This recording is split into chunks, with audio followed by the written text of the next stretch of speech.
Becka, please. Buenas Sanhavade todos hamsu. Si Rebecca Garrison su. It's about all I got, but I'm working on it.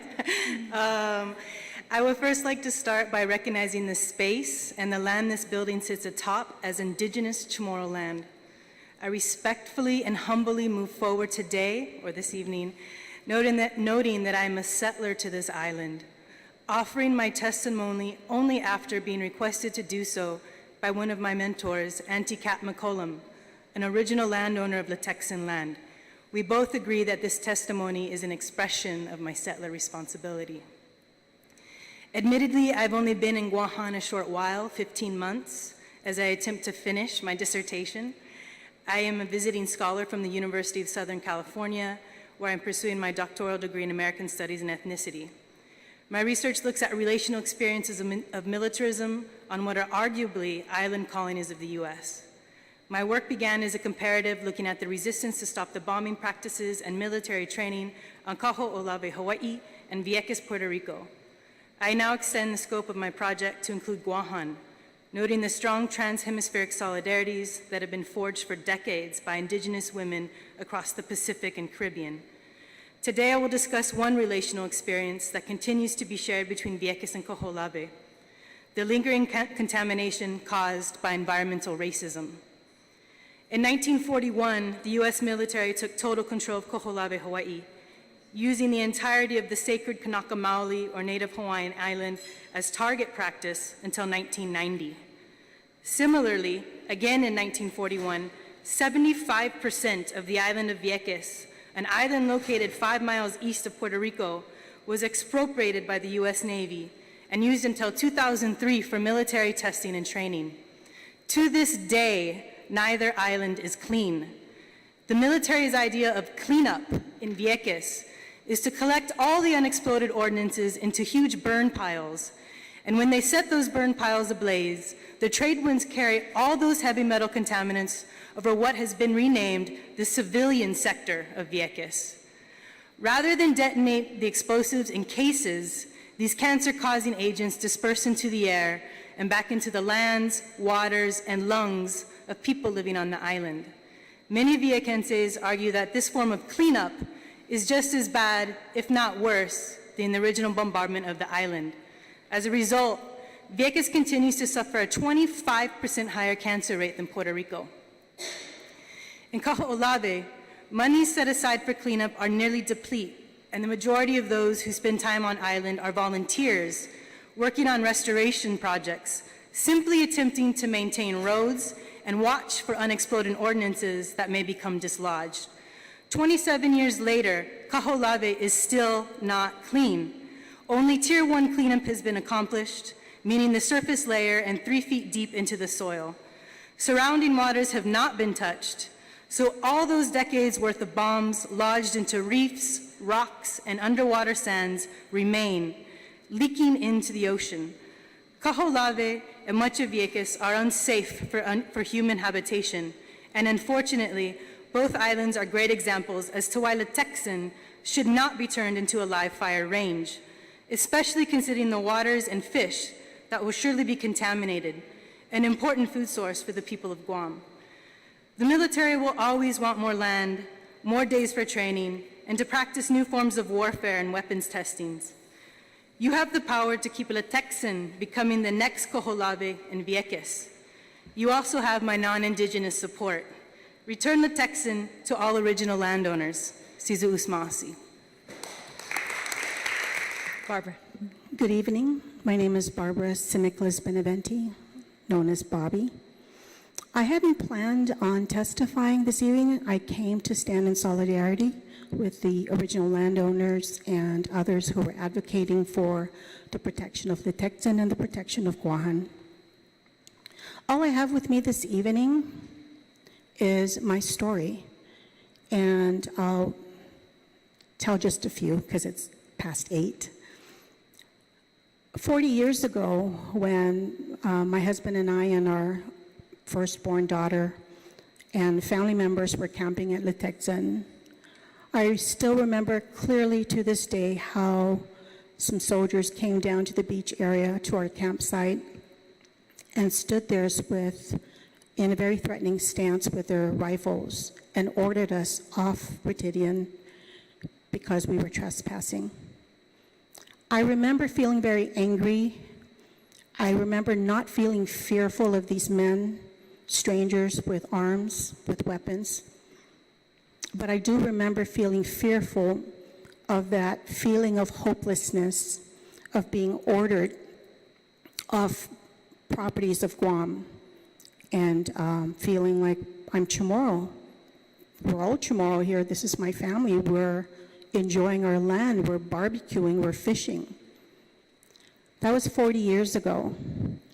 20 years ago, when my husband was out fishing, I think at that time the military was doing those exercises. Well, you know, we didn't get the memo, and my husband was out there fishing by Prutehi Point. And it must have been about 2 or 3 in the morning when this huge military chopper came hovering over his small 12-foot boat. He and his friend were surprised that this chopper was flying over them, and they shone down into the water their spotlight, and they were doing this gesture like signaling them to move away from where they were. So they pulled up their anchor, they moved to another spot, the chopper flew away. Chopper came back a few minutes later and hovered lower and closer to their 12-foot boat at 2 or 3 in the morning. It was pitch dark, and then they got on this horn and told them to get out of the area. When my husband came home from fishing that morning, it must have been about 6 o'clock. I was getting ready to go to a UOG-sponsored public administration conference. And my heart was beating hard then, as it is beating now, because of the emotions I felt, the disrespect I felt that was shown to my husband, the rights of my husband as a fisherman that was violated. And I remember, well, first of all, I forgot that this was all being broadcasted live out of the governor's office during Governor Joe Ada's time. And I remember this urgent need to speak up when Governor Ada was praising the military and the relationship that the Guam people had with them. And I stood up, unaware that everything was being broadcasted live, and said that I beg to differ. When we are ordered to not speak our own language, when our lands are taken away from us, when our rights to fish is being prohibited, I don't think we have a whole lot of things to celebrate. And this is what I said to the public administration conference attendees, the military officers that were present, the governor, and other leaders.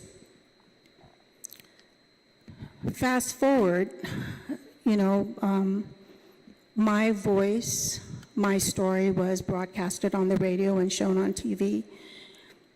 And it was written in the paper, and the military responded to saying that they were responding to a distress call, and they do wonderful things to save our people. Well, there was no distress call. My husband will tell you that. My husband will also tell me tonight, what are you doing telling my story?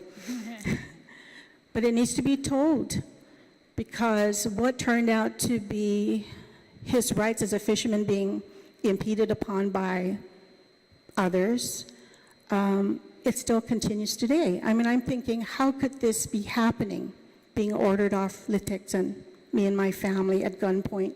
Well, they didn't point it at us, but they might as well have. How is it that my husband couldn't fish when he wanted to, and was placed in an unsafe situation with a huge chopper hovering over a 12-foot boat? I support the return of the land to the original landowners in Litekyan. My mom and her siblings own property across Polaris Point, up on the hill there. My mom died 10 years ago, and her last sibling died not long after, maybe 5 years or so ago. And I really believe that this government military system, they're not idiots. They know they can do harm. They know they've got more resources and power to take what they want. But I still believe more so, though, in the power of our people. And I really believe that there is something spiritually strong about who we are who live in Guam. The military will wait until each elder passes away, like my mom has and her siblings have. And it makes it that much harder to stake a claim on that land that should have gone to her to enjoy before her passing. How can we allow this to happen?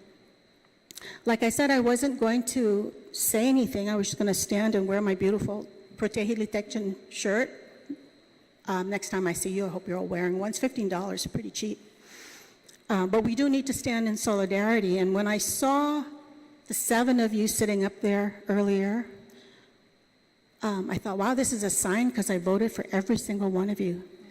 No joke. I voted for every single one of you, and this is what I'm asking you now, as someone who made it into office, who has this responsibility to really serve the Chamorro people and the people of this island who love and want to protect it. We cannot allow to keep having these public hearings and fighting and fighting and fighting. We got to really work together, strategically, collaboratively.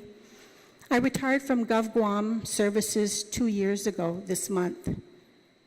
And I know that it's never too late to shift some changes in favor of the people of this island. Thank you very much.